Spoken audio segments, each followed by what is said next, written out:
jalalu, na kumtakia rahma na amani kiongozi wa umma bwana mtume Muhammad sallallahu alayhi wasallam, ninakuhusieni pamoja na kuihusia nafsi yangu kumcha Allah jalla jalalu.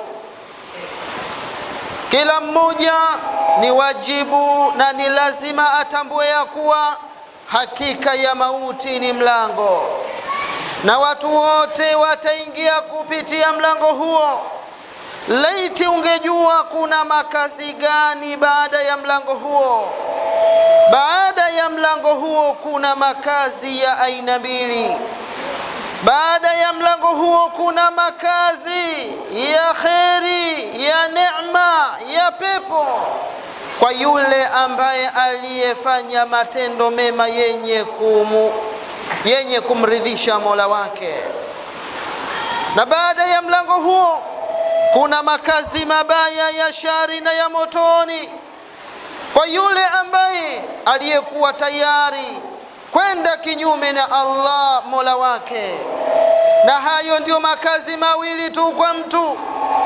Hana mtu makazi mengine sokuwa moja ya mawili hayo.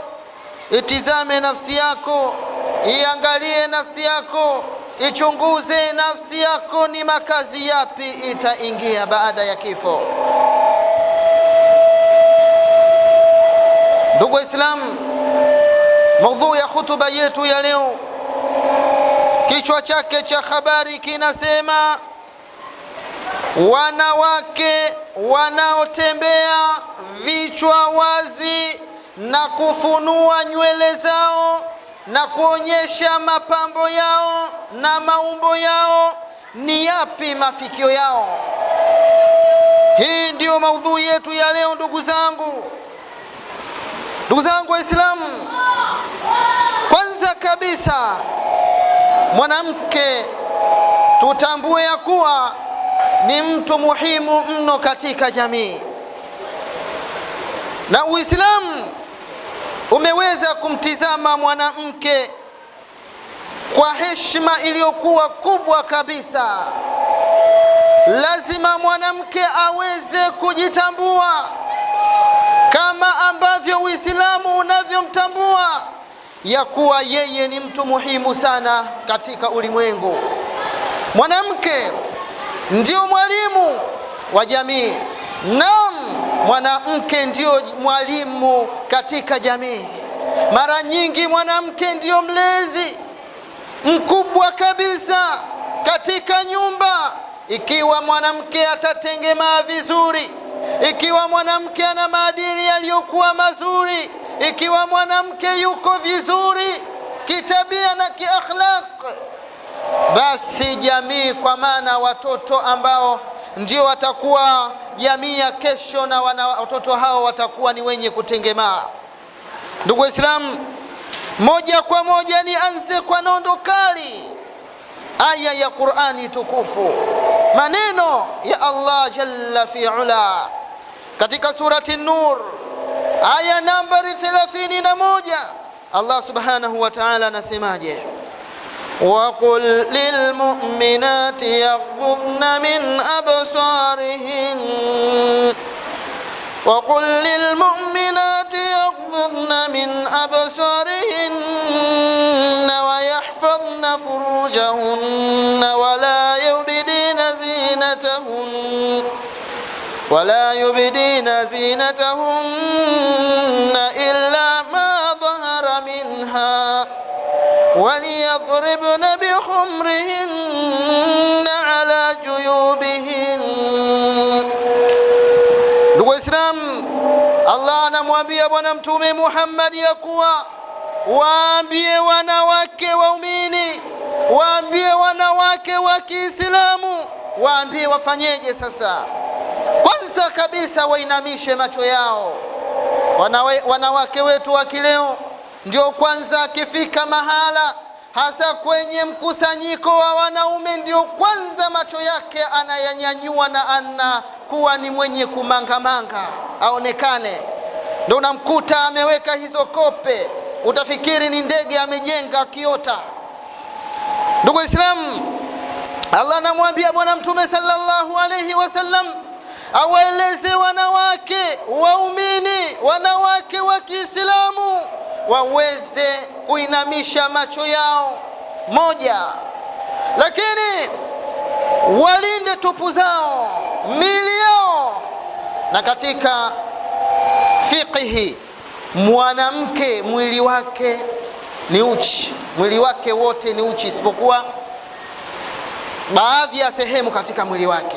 Utakuta uso, viganja vya mikono na baadhi ya sehemu, na wenyewe wanavyoni wamekhtalifiana katika swala hii, kitujulisha kwamba mwanamke ni mtu ambaye si rahisi kuweza kuonekana baadhi ya sehemu za mwili wake hovyo. Naam, lakini na Allah akamwambia Bwana Mtume sallallahu alayhi wasallam, wanawake awaambie wasidhihirishe mapambo yao. Huku kwetu sasa, na wazungu wamewapambia na wametupambia mapambo ya kila aina.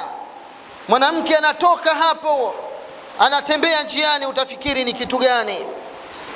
Ndugu Waislamu, hasa ewe dada wa Kiislamu, ya man akramaki Allahu bi ni'mati al-Islam, ewe mwanadada, ewe mwanamke, ewe mwanamama ambaye Allah amekukirimu neema ya Uislamu, i'lami anna al-hijaba laysa qayidan ala hurriyatik, tambua ya kuwa hakika stara sio kifungo cha uhuru wako wewe.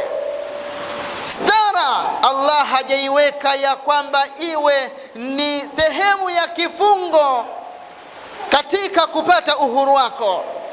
Wala ihanatan likiramatik, wala stara sio udhalilishaji au sio udhalilishwaji wa uhuru wako. Wapo wanawake ambao wanathubutu kusema ya kwamba haya mambo ya kujifunika funika, hii sheria ya kujifunika funika manguo, hii imekuja kutuondolea uhuru wetu sisi wanawake. Kumbe Allah jalla jalaluhu yeye anawatambua zaidi kuliko vile ambavyo wanavyojichukulia wao. Bal huwa sitrun wa ifatun wa ta'atun li rabbiki alladhi khalaqaki wa ya'lamu ma yuslihuk, bali tambua ye mwanamke ya kuwa hijabu ni stara, hijabu ni usafi na ni utiifu kwa Mola wako aliyekuumba wewe mwanamama. Na yeye Allah anajua kuliko vile ambavyo unavyofikiria. Allah yeye anakutambua zaidi. Allah jalla jalalu anatambua thamani yako wewe mwanamke. Na Allah akamwambia Bwana Mtume sallallahu alayhi wasallam awaamrishe wanawake wote kujistiri vilivyo kabisa.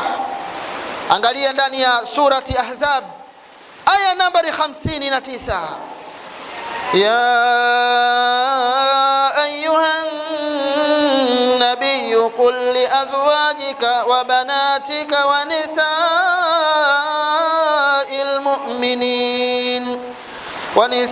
mu'minin yudnina alayhinna min jalabibihin dhalika adna an yu'rafna fala yu'dhain. Ewe Muhammad, Allah anamwambia waambie wake zako na watoto wako, mabinti zako na wanawake wote wa Kiislamu, waambie wafanyaje? Waambie wateremshe juu yao nguo zao, wateremshe nguo zao. Ndio kwanza wanawake wa kileo baadhi yao wanapandisha juu nguo zao, wanavaa hivyo vinguo utafikiri wamevaa kitu gani. Mwanamke amevaa nguo fupi, wengine wakaona sasa haitoshi, wanavaa vichupi kabisa.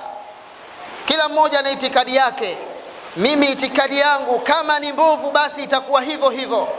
Dhana yangu ni wanawake wote wanaotembea hivyo ni wanawake ambao wanatangaza biashara. Sasa wapo wale ambao wanaona biashara haitoki, uje na matangazo mjini, wanatembea na hivyo vinguo vifupi njiani ili waonekane vizuri. Wapo ambao wanaodai, wanasema hakika joto ni kali. Subhanallah. Sikiliza, joto la duniani ni cha mtoto wewe. Joto la siku ya kiyama ni jambo lingine, siku ambayo jua litateremshwa, jua litakuwa karibu na watu, na watu watatokwa na majasho siku hiyo kwa joto, na watu watatokwa na majasho ambayo wapo wengine watazama kupitia majasho yao, kulingana na majasho yao na madhambi yao. Wapo wengine watatokwa na jasho na watazama katika madimbu ya majasho mpaka miguuni, wengine watazama mpaka katika viuno vyao, wengine majasho yatapanda mpaka vifuani, na wengine itapanda mpaka shingoni, wanakaribia kuzama kwa madhambi walioyafanya duniani. Hiyo ndio siku ambayo ni kali, hiyo ndio siku ya kuogopwa, hiyo ndio siku mbaya ndugu yangu. Leo unasema eti mimi kuvaa nguo ndefu siwezi, nahisi joto nitakuwa mwekundu. Wasema nitakuwa mwekundu kwa jasho. Vitu wanavitumia ambavyo ni vya kihovyo, ambavyo vitu hivyo ndio vinamfanya anakuwa mwekundu kuliko kawaida ilivyo. Ndugu zangu, joto za siku ya kiyama ni kali mno.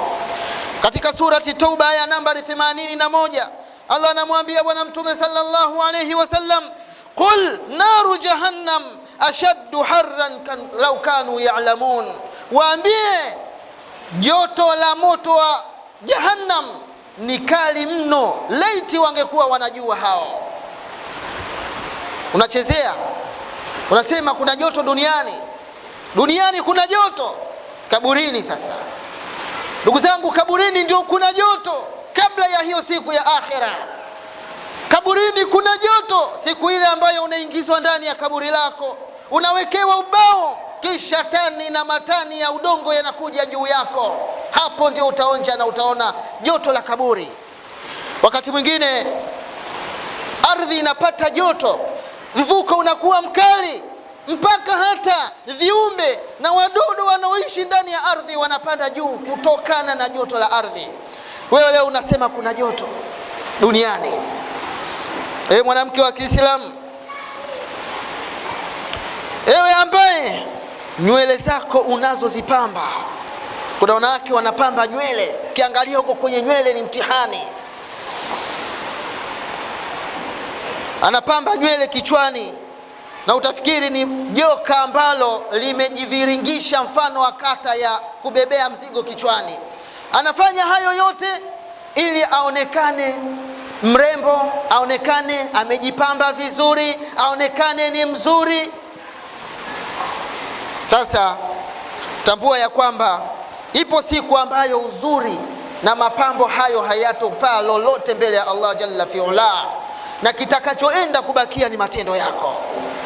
Sikiliza ewe mwanamke, sikiliza wanawake hawa wa Kiislamu waliotangulia, sikiliza wanawake wa masahaba waliokuwa wakipupia kujistiri, lakini waliokuwa wakijitahidi katika stara zao na wakiwa na haya, kwa sababu walikuwa wakifahamu ni wana wakijua ya kwamba hakika ya uzuri wa kweli upo katika kumtii Allah jalla jalalu. Uzuri upo katika kumtii Mwenyezi Mungu Subhanahu wa Ta'ala, lakini na heshima ya nafsi zao. Baadhi ya wanawake wa leo ni mtihani. Wanakuambia mimi ninajistiri, mimi ninajipamba, mimi ninavaa ninavyotaka na mtu haniingilii katika mambo yangu. Sasa ninataka nikupe zawadi, na zawadi hiyo uweze kuitambua. Nataka nikupe zawadi, ewe mwanamke ambaye mwenye kuungalisha nywele kichwani, na wewe ambaye kazi yako ni kuwaunganisha watu nywele. Maana kuna watu wamekaa kazi yao ni kusubiri tu watu waweze kuwaunganisha watu nywele na kuwasuka nywele katika mtindo ambao usiokubalika katika Uislamu. Afu unakuta ni mwanamke wa Kiislamu na anabadilisha kila aina ya msuko ili watu waone staili msuko. Tena sasa hivi wapo mpaka wanaume na wao wanasuka, wapo mpaka wanaume na wao wanaunganisha nywele vichwani kama wanawake. Sasa pokea hadithi ya Bwana Mtume sallallahu alayhi wasallam, hadithi ambayo ameipokea Asma binti Abi Bakar radhiyallahu anha, anna imra'atan sa'alat an-nabiy sallallahu alayhi wasallam qalat ya Rasul Allah inna ibnati asabatha al-husba fatamarraqa sha'raha afa asila fihi. Hadithi ambayo ameisimulia Asma mtoto wa Abu Bakar Siddiq radhiyallahu anhu wa ardha. Asma anasema ya kwamba mwanamke mmoja siku moja alikuja kwa Mtume sallallahu alayhi wasallam. Alipofika kwa Mtume akamwambia, ya Rasulullah, hakika binti yangu amepatwa na maradhi ya surua, maradhi ya surua, nywele zake zikaanguka na zikakatika. Sasa ya Rasulullah, nimekuja kwako, ninaomba ruhusa yako niweze kumuunganisha mwanangu nywele. Ni kipi Mtume alijibu na ni yapi Mtume aliyazungumza baada ya kujiwa na mwanamke huyu? Kwa kawaida mtu akija kwako akuambia nina jambo fulani, ninaomba unisaidie, nina maradhi fulani, umuulize maradhi hayo imeanza lini, umetumia dawa, imekuwa kuaje. Lakini angalia majibu ya Mtume sallallahu alayhi wasallam aliyomjibu mwanamke huyu baada ya kumuuliza swali hili la kutaka kumuunganisha mwanae. Ndugu Waislamu, sikiliza majibu ya Bwana Mtume Muhammad sallallahu alayhi wasallam baada ya kuulizwa na kuombwa na mwanamke yule ili akarudishe uzuri wa mwanae, aweze kumrudisha mwanae, kwa maana aweze kumpamba mwanae na nywele angalau za kuunga baada ya nywele zake kuanguka kutokana na maradhi. Ni kipi Mtume alimjibu mwanamke yule? Mtume akamwambia, la'ana Allahu alwasilata walmutawsilata, Allah amemlaani mwenye kuunganisha nywele na anayeomba kuunganishwa nywele. Wote hao wamelaaniwa. Ni wangapi ambao hayo ndio mapambo yao na ndio maisha yao ya kuunga na kuunganisha nywele? Akwambia, mimi nisipounganishwa kichwa changu na kiona sijui kimekaa kaje. Kimwangalia mwingine nywele zilivyo zimeunganishwa, nywele hazijulikani zinatoka kwa Mungu au kwa wazungu. Mwingine nywele zimeangukia na huko chini zimekuwa ndefu, afu amevaa kichupi, utafikiri amevaa joho la rangi. Na wanawake wa namna hii, ndugu zangu, ukiwaangalia mara nyingi, kwanza ni wavivu hata wa kufanya kazi. Naam, hata ndoo ya maji hawezi kubeba kichwani, kwa sababu kichwani amebeba upuuzi, amesuka ujinga. Wanawake wanaochukia wachukie, lakini na huo ndio Uislamu, na Uislamu hautaki, na Mtume sallallahu alayhi wasallam amekataza kabisa jambo hilo. Na hayo sio maneno yangu, ni maneno ya Mtume sallallahu alayhi wasallam. Na ukitaka ushahidi wake, nenda katizame katika Sahihu Bukhari hadithi hii kwa nambari 5937, na katika Imamu Muslim ukurasa nambari 2122. Sije ukasema shekhe ametukana sisi wanawake katika mimbari yake. Ndugu Waislamu, Mtume sallallahu alayhi wasallam amewalaani wanawake wenye kuunganisha nywele. Hadithi ndio hiyo. Lakini katika surati Nur aya nambari 31, Allah aliposema wala yubdina zinatahunna illa ma dhahara minha waliyadhribna bikhumrihinna ala juyubihinna, kwa maana wanawake wasionyeshe mapambo yao isipokuwa yale ambayo yanayoonekana na yale ambayo yanayodhihirika kwa kawaida.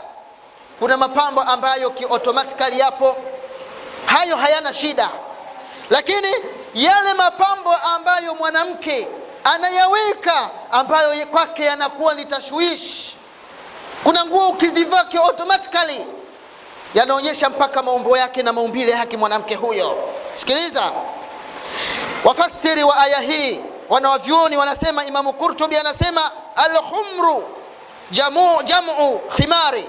Kwanza, wa huwa ma yughatti bihi almar'atu ra'saha, pale aliposema wanawake washushe nguo zao katika vifua vyao, washushe nguo zao au majuba yao au mahijabu yao yashuke katika vifua vyao. Akasema ni kile ambacho kinachomfunika mwanamke kichwa chake. Ndugu Waislamu, hasa kina mama, lakini na nyinyi kina baba ambao mna tabia kama hizo, lakini kama tabia kama hizi hatuna, lakini katika majumba yetu wapo wanawake hawa katika majumba yetu, ima wawe ni wake zenu au mama zenu au ndugu zenu. Sikiliza, Mtume sallallahu alayhi wasallam anasema ya kuwa wapo makundi aina mbili. Makundi hao ni watu wa motoni. Ni wakina nani hao? Sikiliza, anasema Mtume sallallahu alayhi wasallam, sunfani min ahli nari, makundi aina mbili ni katika watu wa motoni. Akasema makundi hayo ni watu ambao lam arahuma, sikupata kuwaona watu hao. Makundi haya ya watu hawa sikupata kuwaona katika zama zangu, kwa maana zama za mtume hawakuwepo watu hawa. Wapo leo watu hao. Ni kina nani? Anasema kundi la kwanza kabisa, qaumun ma'ahum siyatun ka'athnabi al-baqari. Watu hao, kundi la kwanza ni watu ambao wana fimbo kama mikia ya ng'ombe. Wana fimbo kama mikia ya ng'ombe, kundi la watu wa kwanza. Lakini yadhuribuna biha nasa, wanawapiga watu kwa fimbo zao hizo. Wanaopiga watu kwa fimbo zao hizo ni fimbo gani? Au anakusudia nini? Mtume sallallahu alayhi wasallam anawakusudia wale watu ambao wenye mamlaka, wenye nafasi, wanatumia nafasi zao kudhulumu watu, wanatumia nafasi zao kula haki za watu, wanatumia nafasi zao na vyeo vyao kudhulumu wengine. Au wale ambao wana pesa, wanatumia fedha zao kufanya vitu ambavyo ni dhulma katika jamii, ima kuzini wake za watu au kuzini watoto wa watu. Ndio anaowakusudia Mtume sallallahu alayhi wasallam. Anasema hilo ni kundi la kwanza. Ima kundi la pili ni kundi gani? Kundi la pili Mtume anasema ni wanawake. Ni wanawake nisaun kasiyatun ariyatun, waliovaa lakini wako uchi. Wamevaa lakini wako uchi. Mumilatu mailatu, wanaofanya watu wavutike kutokana na wao, wawafurahishe watu. Wanajipamba wanawake hao ili wapite katika macho ya watu wavutike kutokana na wao, na wao wenyewe ile hali wamepotea na kupotoka. Mtume akasema ruusuhunna kaasnamatil bukhtil mailati, vichwa vyao ni sawa kabisa na vichwa vya ngamia zilizoinama. Mtume akasema la yadkhulna aljannata wala yajidna rihaha, hao wataingia motoni na hawatoingia peponi kamwe, wala hawatoipata harufu hata ya pepo. Makundi ya watu hao wanawake. Tena unamkuta mwanamke anajipamba, hata pesa za kujipambia hana, ni mke wa mtu, anaingia kwenye habari za vikoba na mikopo isiyokuwa na maana, hata mume wake hajui. Mwanamke anacheza kikoba na kipatu, wengine wanaingia kwenye kausha damu, na hii ni hutuba nitakuja nayo katika juma ijayo. Vikoba vinapelekea mpaka nyumba kuharibika, mali kupotea, ili apate pesa ajiweke mlembo, aonekane ni mwanamke mzuri kuliko wanawake wengine. Namuomba Allah tuwafikishe, kwa sababu muda hautoshi. Hotuba hii natamani iwe ndefu, lakini hizo ndio habari za wanawake. Wanawake ambao mna tabia hii, muandae majibu ya kwenda kumjibu Allah jalla jalalu siku ya Kiyama. Allahumma inna nastaudiuka fastajibu duaana. Allahumma jamilna bil afiyati wassalama wa haqiqna bitaqwa wal istiqama wa adhina min mujibati nadama. Allahumma rabbana dhallamna anfusana fa in lam taghfir lana wa tarhamna lanakunanna minal khasirin. Allahumma salli wa sallim ala sayyidina Muhammadin wa ala ali sayyidina Muhammadin kama sallaita ala sayyidina Ibrahim wa ala ali sayyidina Ibrahim fil alamin innaka